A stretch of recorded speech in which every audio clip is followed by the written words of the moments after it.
O torcedor está pedindo mais espaço na leste, que se tire as cadeiras do Maracanã para que o torcedor possa voltar a ir ao estádio como era antes, em pé, para ter mais torcida.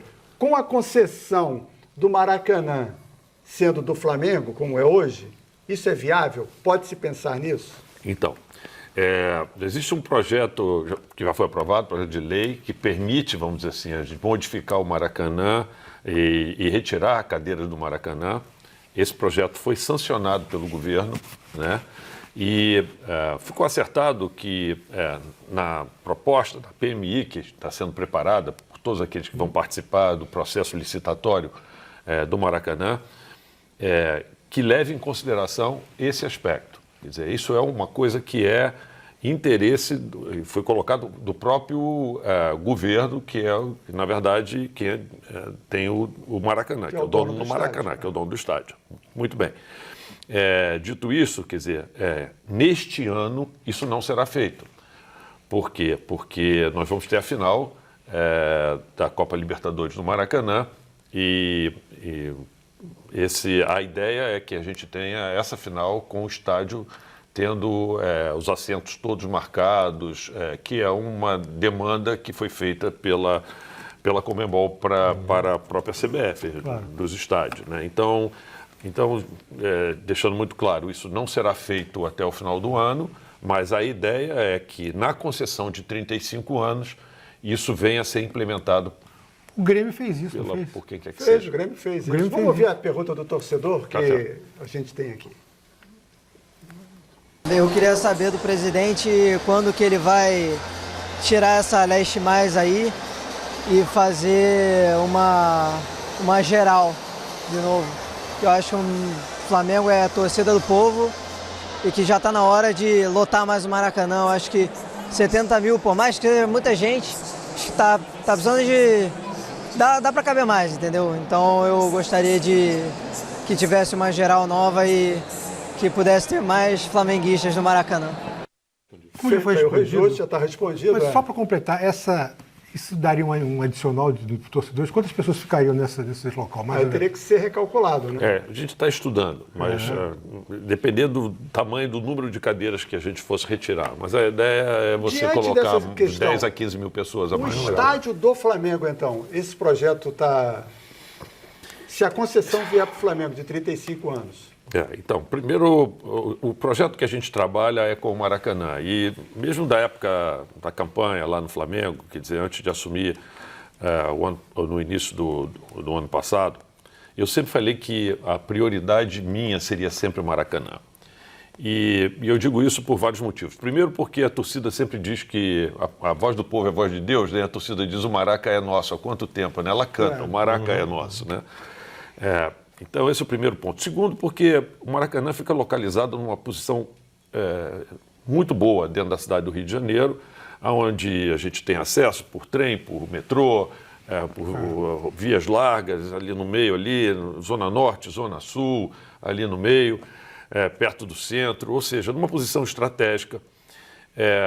Então, é muito fácil chegar no Maracanã. Estádio de Copa do Mundo. Estádio de Copa do Mundo, tem toda a tradição, tudo isso. Então, e tem outro aspecto que é muito importante também, é o custo da construção de um novo estádio, né?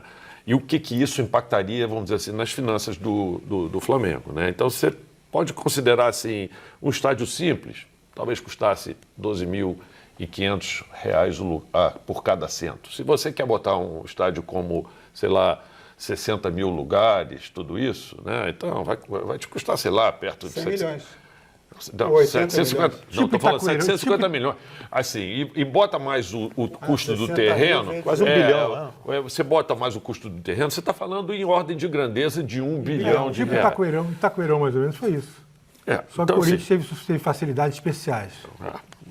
Essa discussão, mas assim, 1 bilhão de reais, né? Então, assim, você está falando de 1 bilhão com um custo de capital de 5% ao ano acima da inflação, que fosse 5% ao ano acima da inflação, para o endividamento, o Flamengo teria que ter um endividamento gigantesco para poder fazer isso. Porque, primeiro, Flamengo não tem a parte de equity para poder colocar, não é prioridade nossa colocar no estádio. E depois você teria que ter um nível de endividamento gigantesco, que é aumentar o custo de capital do Flamengo absurdamente, e só para, vamos dizer assim, amortizar, só para pagamento de juros, sem falar de amortização, isso poderia bater aí perto de, sei lá, uns 70 milhões por ano. Fora a amortização, que se você fosse amortizar em 20 anos, era mais, sei lá, 50 milhões por ano. Então você está falando de cair em cima das finanças do Flamengo mais 120 milhões para colocar num estádio, num local pior, onde você teria mais dificuldade para chegar. Então é o seguinte, a solução lógica é o Maracanã. O Maracanã precisa do Flamengo. O Maracanã, ser um Flamengo, é um elefante branco. Assim como o Maracanã é muito interessante para o Flamengo. Então, a legislação permite hoje? Hã? Hoje a legislação Claro permite? que permite. A prova que o Flamengo está lá, está administrando o estádio junto com o Fluminense. E a nossa ideia é participar desse processo licitatório. E a companhia do Fluminense vai ficar constante, então? O Fluminense vai ser um partícipe? Sim, a gente tem conversado sempre com o Fluminense. Obviamente, a gente vai precisar do Fluminense, ele vai ter que falar isso publicamente, mas todas as conversas que eu tenho tido com o Mário Bittencourt, ele tem comentado do interesse do Fluminense de continuar essa parceria com o Flamengo, para poder operar o Maracanã junto. Outro assunto, você viu aqui a participação de gente do Brasil inteiro, né, que está nos assistindo agora pela TV Brasil. Mas não estão assistindo os jogos do Flamengo no estadual. E tem muita gente aqui. E aí, presidente, eu vou conseguir ver o jogo do Flamengo no estadual? Então, essa é uma discussão comercial que já vem se arrastando aí por um bom tempo, né, entre o Flamengo e o detentor aí dos direitos de televisão, vamos dizer assim, dos demais jogos, dos demais clubes, né, e do campeonato. E isso a gente ainda não conseguiu chegar, vamos dizer assim, num acordo em termos de valores para que esses jogos possam ser passados. O que a gente... Pois não. Eu acho o seguinte, é claro que os clubes de massa, que têm maior público, tem que ter uma cota, digamos, superior aos outros. Mas eu acho que não pode haver uma diferença, um abismo muito grande entre... Senão você acaba dando uma espanholização do futebol brasileiro. Você acaba prejudicando os outros. Tem que haver um equilíbrio maior, porque o Flamengo também precisa dos outros grandes, a nível estadual e a nível nacional. Então, acho que é uma reclamação grande. Você vê, o campeonato inglês, o lanterninha do campeonato inglês, ele tem uma participação bem significativa, incomparavelmente maior do que, digamos, o último, hipoteticamente, aqui do futebol brasileiro. Então, acho que o Flamengo também interessar o Flamengo, não deixar que essa coisa tome um vulto de muito distanciamento. Mas digamos a cota assim, dos quem quatro tiver uma seria boa igual, participação de colocação, uma meritocracia, podia, a cada ano, digamos, determinar as cotas de cada clube. Eu acho que interessa ao Flamengo isso já acontece no Campeonato Brasileiro, mas vamos falar como é que estava... Acontece mal, de uma forma meio tumultuada. Foi o jeito que se conseguiu negociando com tanta gente e tal, lá atrás. Mas vamos falar um pouco, então, dos grandes números aqui, tá? Se você pegar o pay-per-view, por exemplo, no Brasil inteiro, 18,7% das pessoas que compram os campeonatos compram por causa do Flamengo. Nós estamos falando 1 em cada 5 pessoas. No Brasil, isso quando? Hoje. Tudo bem, agora por que isso hoje? Hoje o Flamengo tem um time tão melhor que os outros mas esses números são de antes. Eu estou falando hoje porque foi a última pesquisa e eu acredito que esse número é maior hoje. Bem maior mas hoje. Eu acho que, realisticamente falando, se todos estivessem bem, 5 anos atrás, seria um panorama melhor. Mas assim, vamos lá. Mas há 2 anos atrás, quando o Flamengo não estava assim, o nível de pay-per-view do Flamengo era maior do que o de Fluminense, Botafogo e Vasco somados. Eu não estou querendo aqui fazer nenhum juízo de valor. Eu estou dizendo o seguinte, o público que vai lá e compra paga mais para ter o Flamengo. E aqui, nós estamos na televisão, vocês sabem que esse jogo é um jogo de audiência.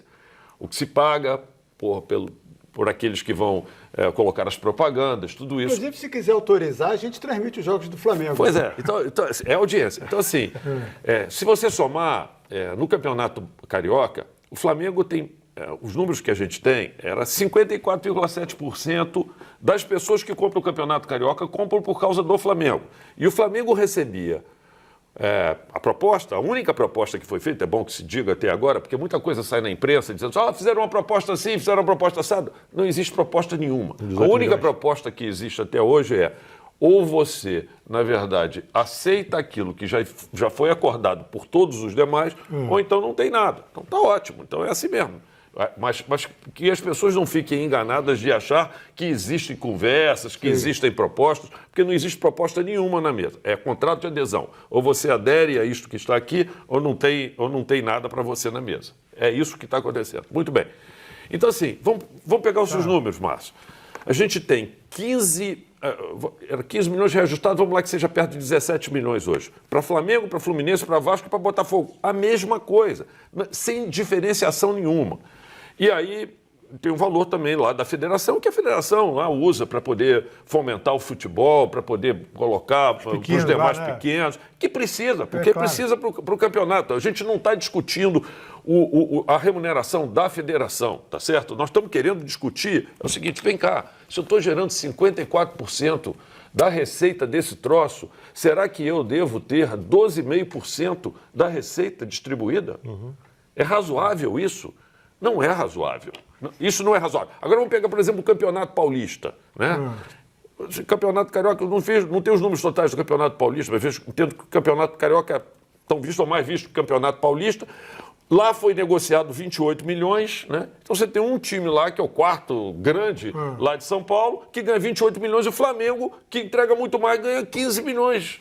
Ganhava 15 corrigido. Então, assim, não existe. A discussão é só estadual. Não, a discussão é só estadual. O Campeonato Brasileiro é outro Não, o Campeonato Brasileiro está acertado até 2024. Mas o Flamengo fez uma proposta. Fez. E que foi em torno de 80 milhões, pode ter sido? Não vou deixar público aqui as nossas discussões, tá certo? Mas eu posso dizer o seguinte, não existiu nenhuma contraproposta até hoje para o Flamengo. O que existe tem na mesa um contrato para você fazer um contrato de adesão. Qual a razão você vai aderir a isso? Não. Se você não vai aderir, então não tem conversa. O Flamengo já achava que não teria e por isso não botou no orçamento. É verdade. Eu mesmo, quando eu fui fazer a proposta de orçamento a ser encaminhada para o Conselho de Administração do Flamengo, que tem que ser aprovado lá, eu não considerei a receita do Campeonato Carioca. 3%, nem isso, né, do orçamento do Flamengo, né? Agora, pode ter um acordo para essa reta intermediária e final do Carioca? É claro, a gente está sempre disposto, e já colocamos isso por diversas vezes em documentos escritos, que a gente está disposto a negociar. Mas procuraram o Flamengo? Não. A gente agora, presidente, ontem completou-se um ano da tragédia lá do Ninho do Urubu. E o que não faltaram foram críticas ao longo de toda a semana e acredito que ainda um bom tempo isso vai acontecer. O que o presidente do Flamengo pode falar hoje sobre aquilo? Ontem foi um ano e agora a gente começa um novo ano. Vai mudar alguma coisa? Por que tem tanta crítica? Então, essa é uma situação muito dolorosa, gente. Assim, eu costumo falar que isso aí foi a maior tragédia da história do Flamengo. A gente não tem dúvida nenhuma disso. Por mais que as feridas estejam, vamos dizer assim, se curando e tal, as cicatrizes vão sempre ficar, né? Isso é uma marca que vai ficar e não tem como não ficar. Foi algo realmente muito triste, né?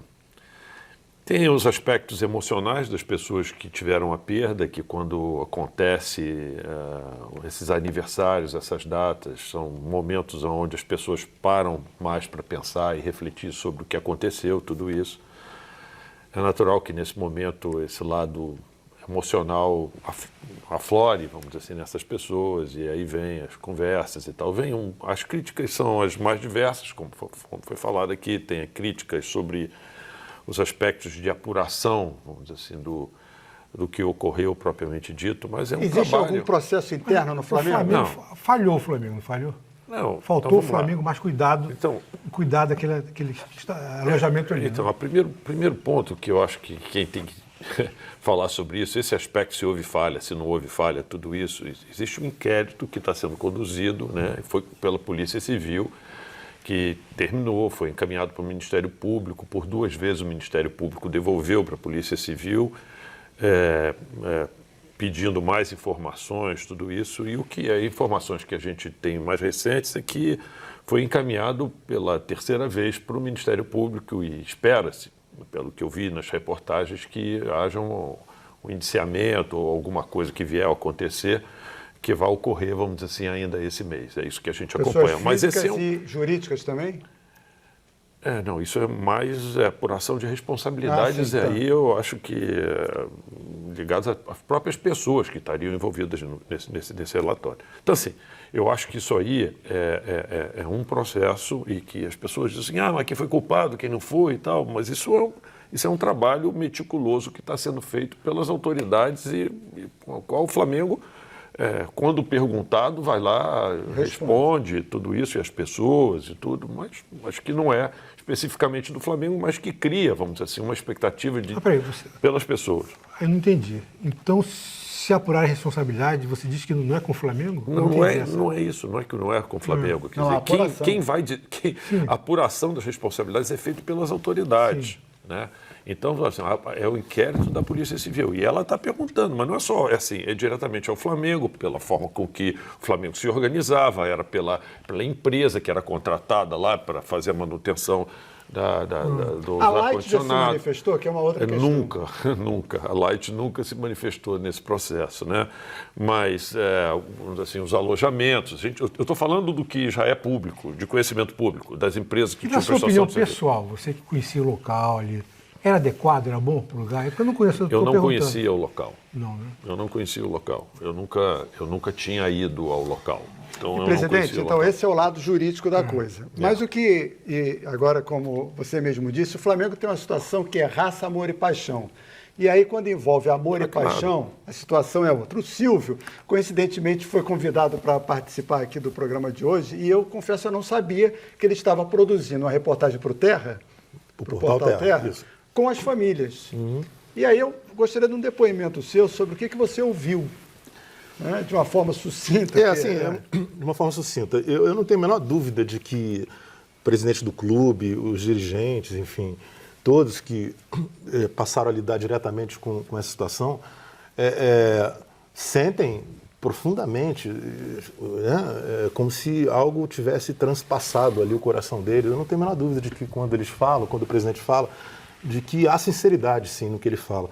Ouvindo os parentes e vendo os desdobramentos do que ocorreu desde então, eu na minha percepção, sem a pretensão de querer ser um ombudsman do Flamengo, mas eu vejo algumas falhas na comunicação.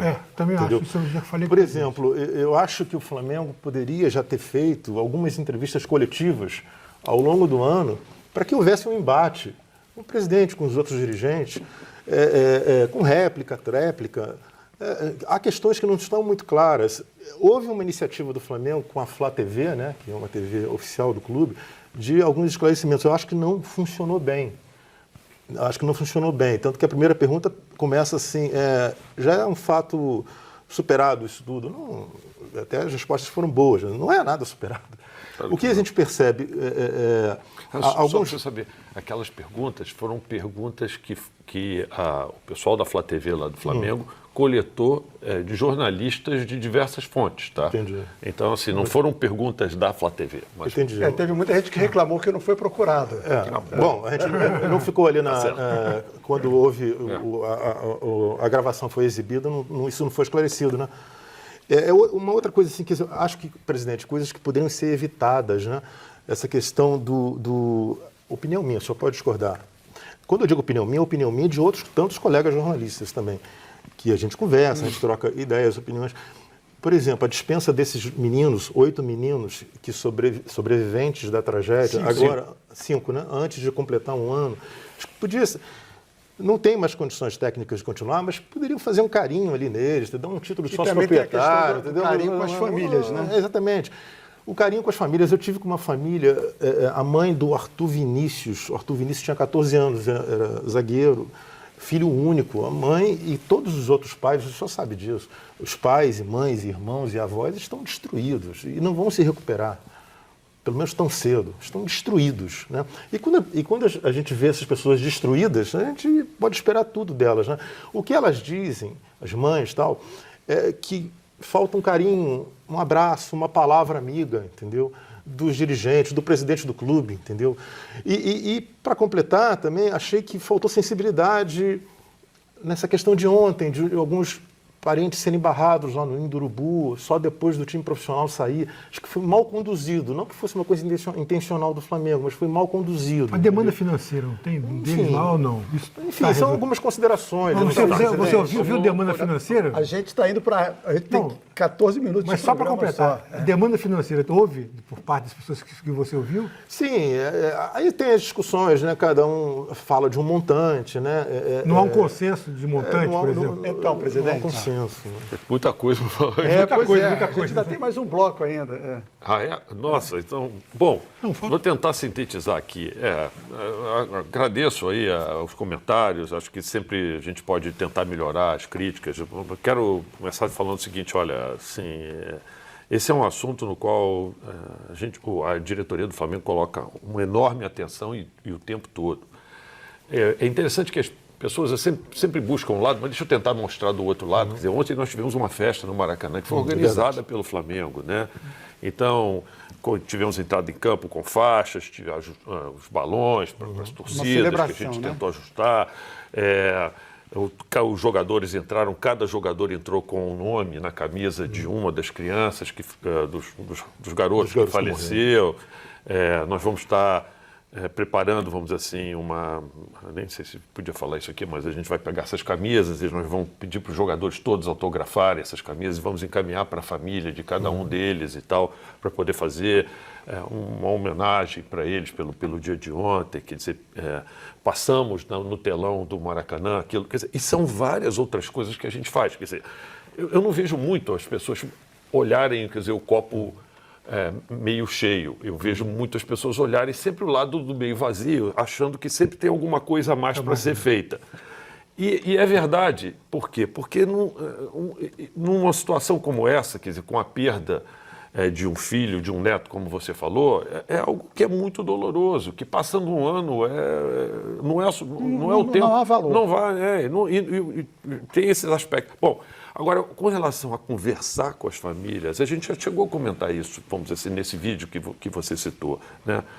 Existe, pela área jurídica do Flamengo, quer dizer, uma sinalização de que os advogados das vítimas lá, eles colocam, na verdade, uma barreira para que o Flamengo não converse com as famílias, né? É uma dificuldade que a gente tem. Essa conversa é feita com muito cuidado e, às vezes, por pessoas que trabalham dentro do clube, essas aproximações com pessoas que trabalhavam lá, porque os advogados, claramente, eles criam uma barreira. E eles mesmo aqui endurecem esse tipo de discussão, dizendo que o clube não procura, que o clube é duro, porque é uma estratégia, gente. A gente está vivendo uma disputa que eles estão preparando para ingressar na justiça. É bem verdade que até hoje, apesar de a gente já acertou com 20 e tantas famílias de todos os que participaram dos coisas, os feridos, e de 3 famílias e meia daqueles meninos que vieram a falecer. 6 famílias e meia a gente ainda não acertou com eles. Então, existe toda uma estratégia de negociação que os advogados montam do lado de lá, e é óbvio que eles querem passar a visão de que o clube é duro, que o clube é insensível, que o clube, não... As outras famílias que acertaram tinham advogados? Tinham. E aí, por acaso, sem pedir, sem nada, a gente acabou de... uma das famílias que acertou conosco, veio a público por iniciativa própria falar de que foi muito bem tratada ao tempo todo, que o Flamengo procurou ela o tempo todo, que ela está muito feliz com o que o Flamengo ofereceu para ela e tudo isso. Agora, essa não tem a mesma divulgação que as demais nesse momento, porque assim, não interessa também. Já receberam indenização essa família específica? Já, 3 famílias já receberam. Assim, qual foi o valor? Pode ser dito? Eu não posso dizer, porque tem um sigilo no contrato do Mas que a gente falou. Eu vou te razoável, dizer, a primeira família que falou comigo, eu te dou minha palavra de honra, o pai falou para mim assim, você, pelo amor de Deus, não fale quanto vocês me pagaram, porque eu moro num local muito simples, e se você falar, se o Flamengo divulgar quanto está me pagando, eu acho que eu corro risco de vida. Você entendeu? Tem os aspectos que Que não vale a pena divulgar. É super delicado, Dá pra entender, gente. dá pra entender. É super delicado. O assunto é super delicado. Então a gente tenta trabalhar e a gente tenta fazer demonstrações. Agora, existirá sempre, vamos dizer assim, um grupo de pessoas interessadas do outro lado, por motivos pecuniários, de tentar mostrar que o Flamengo é duro. E é um que o valor Flamengo- mensal que eles estão recebendo também, não é isso? Além disso, tem um valor Aí, mensal. O Flamengo já, por livre e espontânea vontade. Não, mas dessas que fecharam o negócio também tem um valor mensal durante um período. Tem. A gente tenta equacionar a vida das pessoas. A gente procura trazer a família e perguntar. Então, tem uma lá que disse assim: eu preciso da educação dessa minha neta aqui, eu preciso ter uma casa, eu preciso ter um dinheiro para um carrinho. Então, se você estrutura a solução, as soluções são distintas. Não só financeira, não é exclusivamente financeira. É claro que é com um pacote de dinheiro, mas é estruturado. A gente discute com a família e procura estruturar para atender a necessidade daquela família. E que às vezes fica difícil quando você tem um advogado no meio, que fica tentando, vamos dizer assim. Cada um quer uma situação diferente. Buscar. Tem algum disparate nisso aí? Sim. Só existe uma causa na justiça, que é a da mãe de um jogador, que é do Riquelme, quando o pai já fechou conosco, separados, né? separados, o pai já fechou, e ela pediu, acho que 7 7 milhões de reais e mais, não sei quanto mais lá e tal, e que, Muito bem. e, na Presidente, verdade, é um valor assim... assim, eu sou jornalista, mas todo mundo sabe que eu sou Flamengo. Você né? é Flamengo, Eu não escondi Bocage? isso, Você é Flamengo, então, como Bocage? torcedor, falando, e vamos esquecer que desliguei aqui, eu acho que o Flamengo tem que resolver isso. Eu acho que é a grande ferida, inclusive, da torcida do Flamengo também. Né? O Flamengo quer e o Flamengo está disposto a resolver isso. Se o que você está falando é resolver economicamente a relação com as famílias, o Flamengo quer, mas o Flamengo não pode, na minha percepção, aceitar qualquer pedido absurdo de valor que venha a ser feito para o Flamengo. Esse é o Eu ponto. acho que seria o grande campeonato que o Flamengo conquistaria nesse ano de 2020. Seria Concordo com você, que seria esse acordo. excelente se a gente conseguisse chegar a um acordo. Essa é a percepção, né? Você ouve colegas jornalistas, flamenguistas, Silvio, eu enfim. tenho que ir para o break. Vai lá. Bom, a gente está falando de treinador e, como eu disse anteriormente, a gente esteve no Maracanã com o Igor e ele traz mais uma pergunta de torcedor para o presidente Rodolfo Landim. Oi, Rodolfo. Bem, a minha pergunta é a seguinte: até quando o Jorge Jesus fica com a gente, hein? Eu quero muito saber disso e acho que a nação também. Então, assim, quais são as perspectivas em relação ao Jorge Jesus? E aí, presidente? Ótima pergunta, ótima pergunta. O Jorge tem contrato conosco, né, até maio, mas nós já estamos conversando com ele para estender esse contrato. A nossa ideia, e eu tenho, pelo menos já conversei por acaso com ele, vindo para cá para o programa, né? A gente conversa continuamente, troca ideias e tudo isso. Nós estamos, pelo menos no período em que eu ficar à frente do Flamengo, que são mais esse ano e o próximo ano do meu mandato, eu espero que a gente se acerte para poder contar com ele por mais todo esse período. Eu acho que ele chegou no Flamengo, teve uma identificação muito grande com a torcida. Surpreendente até um pouco. A forma com que ele... Eu acho que ele, de fato, trouxe, vamos dizer assim, conceitos bastante novos para o futebol brasileiro. E, particularmente, eu tenho uma relação ótima com ele. Eu digo que, desde que eu conheci o Jesus, eu encontrei nele assim, meio que uma alma gêmea, como eu, Tudo a assim, ver, né? porque ele assim, é um sujeito que dorme alma. muito pouco. Pois é. Mas Quantas horas? 4 horas? ele dorme muito pouco, que nem eu. Ele é detalhista, ele é intenso no que ele faz, ele odeia perder, ele quer ganhar tudo. Assim, eu fiquei conversando com ele na época Madrugada dentro. Não, assim, na época que foi da contratação dele, foi na época lá da final da Champions League, né, do ano passado, e eu vi ali que ele tinha a cara do Flamengo. O Silvio, que, mais uma vez, conhece a CBF, o Jesus tem alguma condição de um dia ser cotado ou assumir a seleção brasileira? Olha, numa eventual saída do Tite, até ano passado, quem aparecia assim um tanto quanto cotado era o Renato Gaúcho. que já está numa situação Mas o diferente. Jorge Jesus acabou de afastar o Renato Gaúcho do páreo depois daquele... Mas ele seria aceitável? Olha só, era um pouco cotado, não diria que seria favorito, né? Porque também não tem nenhum nome de brasileiro, técnico brasileiro, que numa eventual saída do Tite você possa definir ou apostar, o técnico vai ser esse. O Jorge Jesus cresceu muito, o conceito dele é muito bom na CBF, entendeu? Agora, o que talvez impedisse uma eventual ida dele para lá, além de a liberação do Flamengo, seria o fato de ele ser muito independente, ele Rebelde. ele demonstra isso, né? Ele passa isso, e talvez na CBF houvesse mais dificuldade. Mas seria salutar para a CBF Futebol Brasileiro essa renovação de métodos. Na minha opinião, seria um salto, de qualidade. E esse argumento, presidente, poderia ser usado para ele? Rapaz, tira essa conversa de Jesus aí de seleção, de da mesa. Não, mas o Flamengo poderia usar o argumento. Essa conversa não, Jesus Mas é uma está tão bem lá. possibilidade. Que possibilidade? É uma possibilidade, claro que é. Vamos afastar essa O possibilidade. Renato Gaúcho, inclusive, está num momento muito ruim no Grêmio agora. Que nada, rapaz. Entendeu? O Tite está muito bem na seleção. Eu gosto muito do Tite. Particularmente sou suspeito. Até convivi com o Tite o ano passado, quando eu fui convidado pela CBF para ser, sabe, chefe da delegação do Brasil na Copa América. Tive uma relação ótima com ele, torço por ele, acompanhei o trabalho dele. Eu sei. Então vamos afastar aqui toda e qualquer possibilidade. Afaste de mim esse Vamos lá. cálice. Exato. Vamos manter lá o Jesus lá no Flamengo, que ele está muito bem no Flamengo, está morando aqui no Rio, feliz da vida, entendeu? Em comunhão com a torcida. Agora, para a seleção ganhar, e o Tite ganhar prestígio, ganhar moral lá, vai depender muito dos jogadores do Flamengo. Eu acho que não. Eu acho que ele montou um grupo. O Tite é um técnico que gosta de trabalhar com o grupo que ele tem na mão. É muito bom. É muito bom. Tá com ele. Está tudo muito bem, mas vai depender dos resultados. Se começar a perder muito nas eliminatórias, o bicho Como sempre. No futebol, tudo depende de resultado. lógico, Mas eu acho que ele tem um grupo base muito bom na mão dele e demonstrou isso na Copa América no ano passado.